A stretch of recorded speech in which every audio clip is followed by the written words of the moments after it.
Senhoras e senhores, muito boa tarde. Hoje é verdadeiramente um dia de festa do direito do trabalho. A presença da ministra Maria Cristina Peduzzi e desta seleta assistência demonstra o quanto ela é querida. Uma das personalidades e autoridades mais queridas do nosso mundo jurídico. E isso decorre de uma característica que é uma característica que se repete nas pessoas, que é a educação, a segurança, a transparência. E essa foi exatamente essa postura que pautou a conduta da ministra durante toda a sua vida. Ela, na verdade, nasceu no Uruguai. Ela é filha de um pai uruguaio e a mãe brasileira e adotou a nacionalidade brasileira. Estudou Direito na Universidade Federal do Rio Grande do Sul e depois, na verdade, foi para a Universidade de Brasília e lá fez a sua carreira profissional. Como profissional da advocacia, desde 1975, exerceu a profissão com grande destaque, sendo inclusive correspondente dos principais escritórios do Brasil, em Brasília. E em 2001 foi nomeada como ministra do Tribunal Superior do Trabalho pelo presidente Fernando Henrique Cardoso. Teve também uma passagem de muito destaque, um mandato no Conselho Nacional de Justiça, ali onde pôde auxiliar num trabalho absolutamente árduo, que é o trabalho da gestão do Poder Judiciário. A tentativa de estabelecer diretrizes na gestão do Poder Judiciário. E essa trajetória da ministra Maria Cristina Peduzzi, que hoje nós temos a oportunidade de também lhe fazer uma homenagem, esse evento, ministra, é uma homenagem a Vossa Excelência, mas também é conjugado com a oportunidade de discutir um dos temas que é da maior preocupação da atividade econômica nacional, que é a reforma trabalhista. Existe uma apreensão em relação não só até com um certo clima de terrorismo à entrada em vigor da legislação, e mais do que isso, se o judiciário respeitará o que a lei estabeleceu. Se é que eu posso, com todo o respeito, colocar dessa maneira, quando todos nós, estudiosos e profissionais do direito, não podemos imaginar outra coisa senão a aplicação da lei e do direito.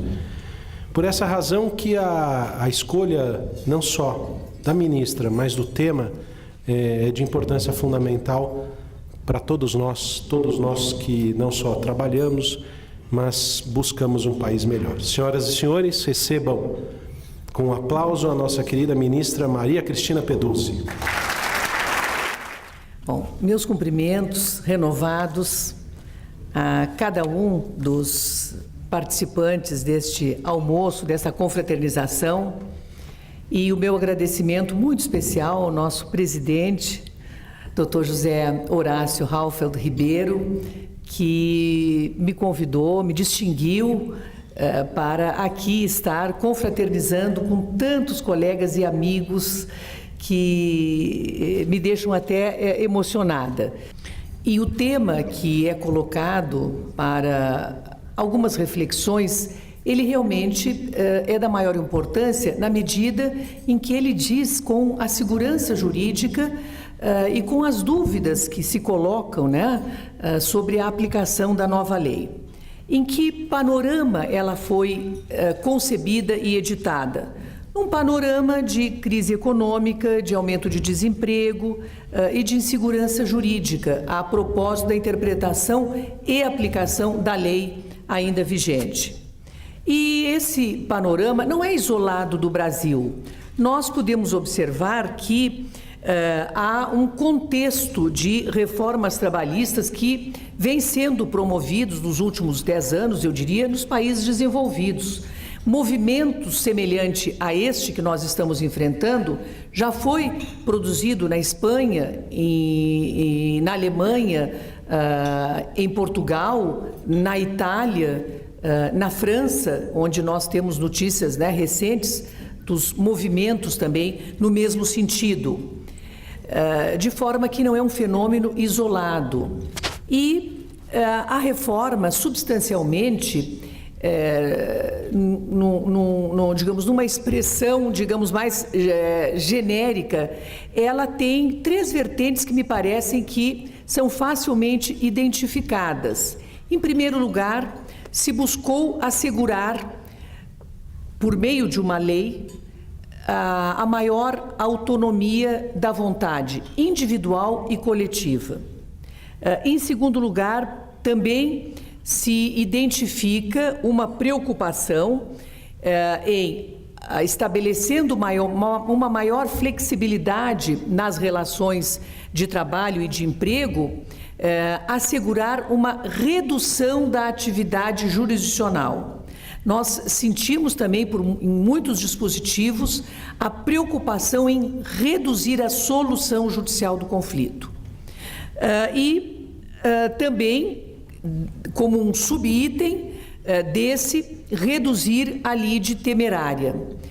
E, por último, claro que, examinando vertentes, há outros tantos motivos e causas, mas assegurar a segurança jurídica. E a busca da segurança jurídica, ela está relacionada com a busca pela eficiência econômica e pela produção e geração de empregos? Está.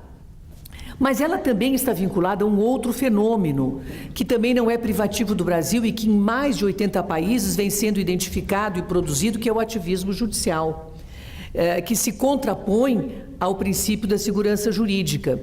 Nós temos hoje, e começou em relação nas Supremas Cortes e nas Cortes Constitucionais dos diversos países, eu apenas destaco especialmente, porque houve muita influência em razão das teorias e dos juristas que desenvolveram, como o professor Roberto Alexi, na Alemanha. Ele dá suporte, digamos, teórico às decisões nesse sentido da Suprema Corte alemã. Também temos, né, o saudoso professor Ronald Dworkin, na Corte Suprema Americana, onde é bem visualizado o fenômeno do ativismo judicial, como aqui no Brasil. Tanto que é objeto de estudos teóricos. Não podemos aqui, não temos tempo para desenvolvê-los, mas é um tema interessante. Eu apenas cito aqui o professor Han Hirschel, da Universidade do Canadá, que tem produzido trabalhos muito interessantes estudando o fenômeno do ativismo judicial. E o que ele diz que é o ativismo? Ele denomina que é uma juristocracia. É o juiz dizendo não mais apenas sobre o direito, mas dizendo sobre a política. E a política não política partidária apenas, a política no sentido da economia, da religião, né? A política é o poder judiciário, né? Muitas vezes até por conveniência dos outros poderes, ou até convocado pelos outros poderes para dizer sobre questões que não são jurídicas. Então ele se manifesta sobre questões políticas e decide questões políticas, não só suprindo omissões legislativas, não só decidindo hard cases, usando, né, aqui me valendo do professor Ronald Dworkin, que admite, né, é um pós-positivista que admite nunca o ativismo, mas a produção, a construção interpretativa na aplicação do direito para decidir hard cases. Mas não é só isso. O ativismo, como ele vem sendo implementado, ele vai além disso. Ele admite, inclusive, decisões que contrariam a lei. E esta é, digamos, uma preocupação, porque este ativismo produziu uma jurisprudência que nem sempre aplica a lei e que gerou um estado de incerteza e de insegurança jurídica que resultou na reforma trabalhista que nós produzimos no Brasil. E tanto este combate ao ativismo judicial, ele é uma realidade que na Universidade de Harvard, hoje nós temos expoentes, né, como o professor Mark Tushnet e o professor Cass Sunstein, que já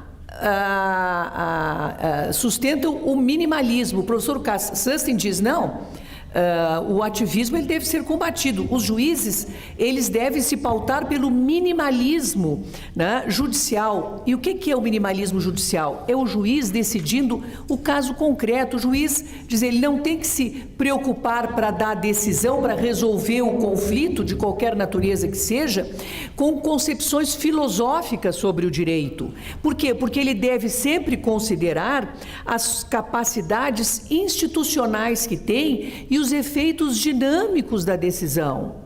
Então, estas são preocupações. O juiz não tem tempo para se dedicar apenas a um único caso e desenvolver uma grande teoria filosófica. Ele tem muitos casos para resolver. Ele precisa dizer o direito de forma concreta e aplicar a lei.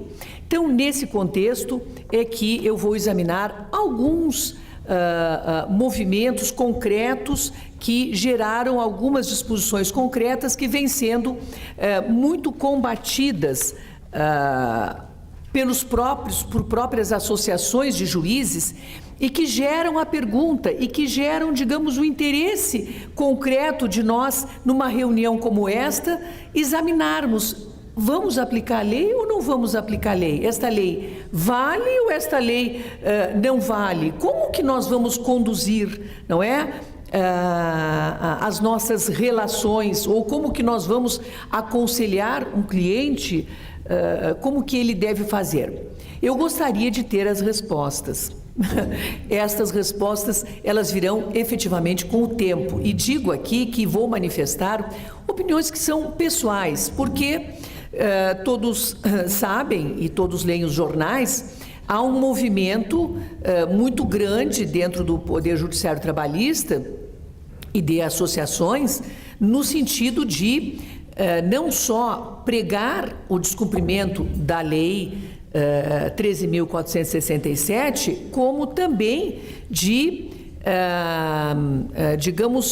fornecer elementos para os juízes, elementos teóricos e interpretativos para que ele não aplique a lei, porque a lei, na sua quase totalidade, estaria afrontando princípios constitucionais. Dentro do Tribunal Superior do Trabalho, há muita divergência de interpretação e de entendimento. Muita não, há divergência. Divergência a propósito, né, da constitucionalidade, da inconstitucionalidade da lei. De forma que eu dou aqui uma opinião minha, né, uma opinião pessoal, e não falo pelo tribunal.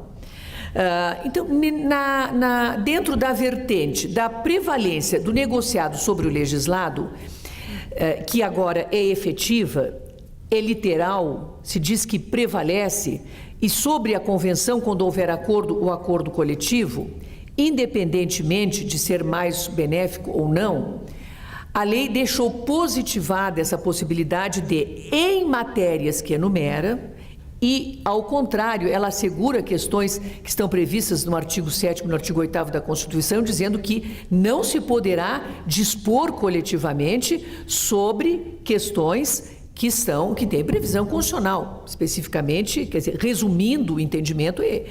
Agora, diz que pode dispor, ainda que contrariamente à lei, mas sempre com a preocupação também de, e nós vamos ver em sequência, assegurar especificamente garantias ao trabalhador. Pode a convenção ou o acordo coletivo dispor sobre, e aí enuncia, sobre duração do trabalho, enfim, sobre uma série de questões, sobre espécies de trabalho, enfim, qualquer questão relacionada à jornada de trabalho, relacionada a salário, desde que, quando reduzir salário, assegure em contrapartida. Então, há essa preocupação. Garantia de emprego no prazo de vigência do instrumento coletivo. E nós vemos aí também a preocupação em deixar expresso que a vigência é aquela que foi convencionada. Se nega a possibilidade da ultratividade, que a jurisprudência hoje até que o Supremo, né, suspendesse a nossa súmula, a eficácia da súmula 277, estava sendo assegurada a ultratividade. A lei nova diz, não, ultratividade não há. No prazo de validade, o prazo de validade deve ser observado. E dispõe que sobre jornada de trabalho, sobre duração do trabalho, é possível, sobre salário, desde que garantida, né, na transação, repito, a garantia de emprego, é possível dispor, ainda que contrariamente à lei. E dispôs mais que essa matéria referente à jornada, duração, trabalho, ela não constitui matéria de segurança, higiene e medicina do trabalho. E por que a lei dispôs nesse sentido? E é uma infinidade de processos que nós temos sobre duração do trabalho nas suas diversas vertentes absolutamente desnecessários. Então, nós temos aí o tema do intervalo intrajornada, dos minutos residuais que antecedem e sucedem a jornada de trabalho. Nós temos as horas chamadas in itinere, em que o empregado se desloca até o trabalho, da sua casa para o trabalho. Nós temos a jornada 12/36. Nós temos uma série temos a compensação de jornada e o banco de horas. Todas essas questões têm gerado realmente um volume muito acentuado de processos que eu equipararia aos equivalentes ao tema do dano moral e do dano material. E por quê? Porque a jurisprudência desrespeita o que foi convencionado coletivamente. Nós sabemos disso em todas essas disciplinas. Então, a jurisprudência anula, quer quando se defronta com uma ação anulatória proposta pelo Ministério Público, ou mesmo uma ação coletiva proposta pelo sindicato, ou quando julga um processo individual onde incidentalmente se argue a invalidade de uma cláusula que dispõe sobre essas matérias que referi e se anula incidentalmente. Tanto é assim que, em matéria de intervalo intrajornada, a lei nova não muda a exigência do acordo, não muda a exigência da autorização do Ministério do Trabalho. Ela apenas autoriza que, por acordo individual, se disponha em relação a essas diversas dessas matérias. Hoje seria por acordo coletivo. Mas, veja, o que a jurisprudência convencionou?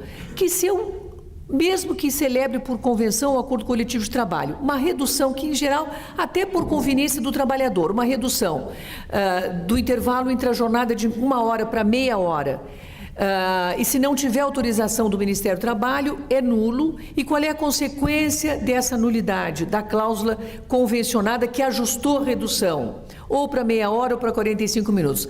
A consequência é a anulação integral da cláusula, com o pagamento integral da hora inteira, com o adicional, com toda a integração e os reflexos nas demais verbas, e mais, como se admite que esta hora ficta, ela é uma hora extra, então qualquer acordo de compensação que tenha sido celebrado para reduzir ou ampliar num dia na semana, redução do trabalho ao sábado, com ampliação nos demais dias da semana, este acordo de compensação será declarado porque habitual, por uma questão de uma hora ficta, será considerado habitual o trabalho extra, então se anula o acordo de compensação ou o acordo de banco de horas.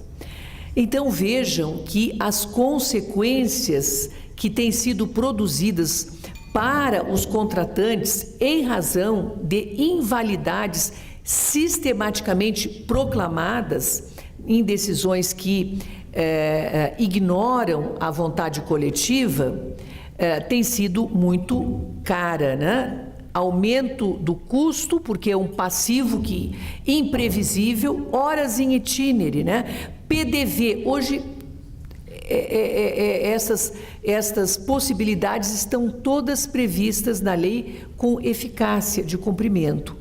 Hoje, até que depois da decisão do Supremo, ainda em relação aos PDVs e aos PDIs, houve uma valorização da norma coletiva que não ocorria na jurisprudência do TST. Mas hoje é possível celebrar de forma, não é, absolutamente clara, com efeito de quitação, PDVs e acordos de compensação e expressamente, e que dizem com os intervalos inter-jornadas, objetivando assegurar segurança nas relações de trabalho e não passivos futuros absolutamente, né, imprevisíveis, como hoje vem ocorrendo. Então, esta temática foi valorizada na reforma com esta finalidade, né, se negando a ultratividade e, sobretudo, em relação aos minutos residuais. O que a jurisprudência estabeleceu hoje? 5 minutos antes, 5 minutos depois, não é tempo de serviço. Mas o empregado, muitas vezes, ele fica porque ele precisa fazer um trabalho na internet, está chovendo, ele quer esperar um pouco mais, ele precisa esperar a carona de um amigo. Hoje, a lei nova, ela elenca as possibilidades que são possíveis de ampliar a permanência do empregado no estabelecimento sem considerar tempo de serviço, aquele período em que ele, até por conveniência própria, pretende e quer permanecer no ambiente de trabalho. Hoje o empregador tem que fechar as portas, ele não pode mais deixar o empregado ficar 1 minuto além. Horas de itinerário, também a jurisprudência criou sérios problemas, porque ninguém mais fornece condução quando houver condução regular, porque se o empregador fornece condução, é tempo de serviço. De forma que essas novas disposições que dizem com esta matéria, me parecem, em princípio, adequadas. Mas a lei foi além, estabeleceu também outras questões no tocante a salário. Ela disse: o que é salário? É salário o fixo, estipulado a comissão, quando se tratar de remuneração variável, e as gratificações legais. As demais, exceto se as partes convencionarem, não integram o salário. Então, o empregador vai poder conferir ao seu empregado. O plano de saúde está expressamente ressalvado que tem natureza indenizatória, ajudas de custo, diárias, gratificações, porque poderão as partes convencionar que tem natureza indenizatória e que com mais facilidade permitirão o seu fornecimento, assim como estabeleceu a não ultratividade. Então, em momentos favoráveis, se poderá coletivamente ajustar benefícios sem a preocupação da integração definitiva ao salário. Também no tocante à equiparação salarial, se estabeleceu que é dentro do mesmo estabelecimento que está assegurada a igualdade, evitando questões, e que o paradigma remoto, o paradigma judicial que obteve uma decisão favorável, judicialmente ele não é mais o paradigma. Então, com isso, né, é possível, com mais segurança, né, ter empregados mais antigos com empregados mais novos, ou em filiais, sem a preocupação de alguém que trabalha em São Paulo ter uma remuneração, digamos, maior do que na capital, do que um trabalhador que trabalha no interior, numa cidade pequena. Então, estas questões foram definidas de forma a assegurar, não é, assegurar uma previsibilidade. O tempo já vai esgotando, porque o nosso objetivo aqui realmente é, sobretudo, confraternizar e lançar, não é, algumas questões, e por isso é que não me detenho sobre outros pontos que também são relevantes, mas não posso deixar de referir que novas modalidades também foram positivadas, né? O teletrabalho, o trabalhador autônomo até o exclusivo, que o trabalho intermitente, foi criada a figura do empregado não hipossuficiente, que é aquele que tem curso superior e que pode até estabelecer e recebe mais do que 4 vezes o valor do teto do benefício da Previdência, e estabeleceu também normas sobre a terceirização Evidente que a questão da terceirização comportaria um almoço só para ela.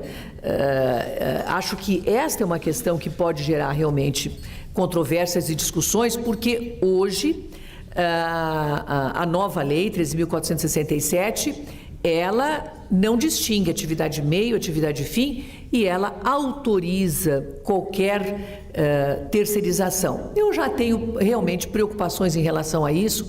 Acho que esta é uma questão que merece reflexão, porque terceirização ilimitada não é bom para ninguém, nem para o empregador, o tomador de serviços, nem o prestador e nem para a sociedade, né? Deve haver alguns entraves sem que isso seja, digamos, afirmado com o rigor que hoje pode ser, porque a nossa súmula, ela estabelece até um bom critério. Atividade fim não pode, atividade meio pode. O problema é saber o que é atividade meio e que muitas vezes se considera fim uma atividade que é meio. Aí é que está a dificuldade. Mas simplesmente institucionalizar a terceirização é uma questão que não é simples e que não me parece adequada. Em relação também às reparações dos danos morais, há hoje uma fixação de uma tabela que vem sendo, digamos assim, combatida, mas que ela é bem flexível, admite até reincidência. Eu não diria, não faria uma crítica tão contundente, não aplaudo. Acho que houve uma certa, digamos, um certo assodamento até, mas é possível de compatibilizar, porque não são valores, né? São parâmetros que são fixados. Até é possível, na aplicação da lei, compatibilizar essas questões. E fica, enfim, normas processuais também foram introduzidas, e o último aspecto que eu preciso examinar, porque diz com a afirmação que fiz que há uma preocupação com a redução, né, da solução judicial do conflito, e isto também se identifica em relação aos honorários da sucumbência, né, que é uma reivindicação muito antiga, né, dos advogados. Hoje foi plenamente implementada no processo de trabalho. E agora, quando o empregado é beneficiário da justiça gratuita, é realmente, e mesmo que não seja, quando ele não é, está certo, as partes têm que ser tratadas com igualdade. Quem entra em juízo tem que ter responsabilidade, né? Assim como se procura atribuir aqui responsabilidade aos sindicatos nas negociações que faz, não é? O sindicato sabe ele o que é bom para a categoria e haverá de ser respeitado na negociação. Não pode a lei prever a possibilidade de ele ser um ser irresponsável que não celebra uma convenção e depois não pretende respeitá-la.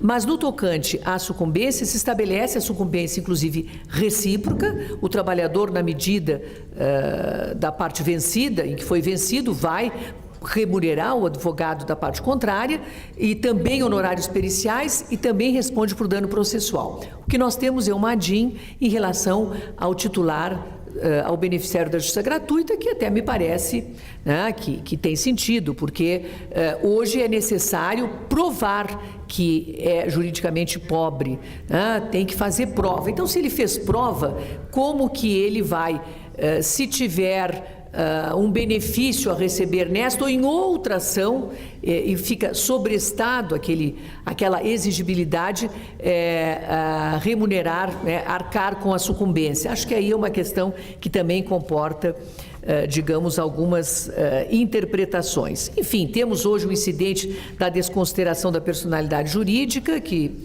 está positivado, e ele é importante porque não se pode responsabilizar um ex-sócio por uma dívida de que ele não colaborou para a constituição dessa dívida. Então, há a previsão do incidente, temos a transcendência, mas são questões que nós poderíamos, eu não quero fugir aqui de 25 minutos, que eu já estou implementando. Então, eu digo que a aplicação da lei, por último, também será uma questão que nós iremos discutir. E não em relação à norma processual, porque é expresso, né, o Código de Processo Civil, eu tenho que tomar como parâmetro de aplicabilidade em relação ao processo em curso a data da publicação da decisão. Parece que sobre isso não há maiores controvérsias. Mas em relação às normas de direito material, é que uma corrente substancial dentro da própria magistratura sustenta e apregoa que só incidirá sobre novos contratos, mas não sobre contratos em curso. E esta me parece uma questão da maior importância, porque o contrato em curso, ele, sem dúvida, a norma não pode retroagir. Mas eu questiono, se amanhã ocorrer, daqui a 5 anos da lei vigente, uma rescisão do contrato de trabalho, eu vou aplicar a lei antiga ou eu vou aplicar a lei nova? Na concessão das férias, eu vou aplicar a lei antiga ou vou aplicar a lei nova? Me parece que não há dúvida que a lei não pode retroagir, mas ela deve incidir, sem dúvida, a lei de direito material sobre os processos em curso. Porque, do contrário, nós teremos realmente situações. Então, um exemplo de uma norma que existe hoje, que pouca gente até conhece porque ela não é praticada: menor de 18 anos, maior de 50, não pode dividir férias, nem em 2 parcelas. Claro que foi expressamente revogado esse dispositivo no texto novo, que ampliou a possibilidade para 3 períodos de férias, sendo que um não pode ser inferior a 14 dias. Agora, eu vou, então, proibir uma pessoa de 52 anos hoje de dividir as suas férias porque eu estou aplicando a lei antiga? Vejam que a matéria que tem previsão legal, a disciplina legal, ela incide e deve ser aplicada após a vigência da lei. Agora, em relação a cláusulas contratuais que foram celebradas na vigência da lei anterior, um aditivo contratual de acordo com a autonomia da vontade, não necessariamente coletiva para não dificultar a negociação, mas por meio de negociação individual, por meio da valorização, né, da negociação individual, as partes poderão aditar o contrato para ajustar cláusulas que possam estar digamos assim, em confronto com a nova disciplina legal. Isso será conveniente que o façam, até porque não seria possível admitir a possibilidade de despedida de um trabalhador em função